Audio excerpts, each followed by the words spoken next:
अस्सलाम वालेकुम दोस्तों, उम्मीद करता हूँ आप खैरियत से होंगे। यहाँ पर हम बता रहे हैं आपको कि अलपरसलान की मदद यकीनन उनकी बीवी करेंगी, और जहाँ पर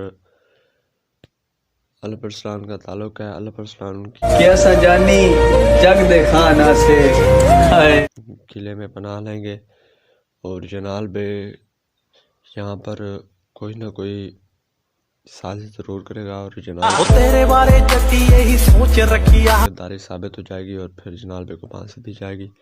और फिर अलपरसलान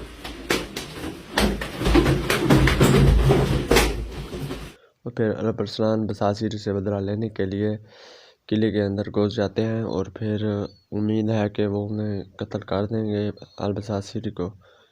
अगर कत्ल ना भी कर सके तो उन्हें बहुत सा नुकसान पहुंचा देंगे। उम्मीद करता हूँ आपको ट्रेलर अच्छा लगा होगा। अगर ट्रेलर अच्छा लगे तो ट्रेलर को लाइक और शेयर लाजमी कर दें, और अगर आप चैनल पर नए हैं तो चैनल को सब्सक्राइब कर दें। तो उम्मीद यह है कि एपिसोड अगली अच्छी आएगी। एपिसोड मंगल को आप देख सकते हैं।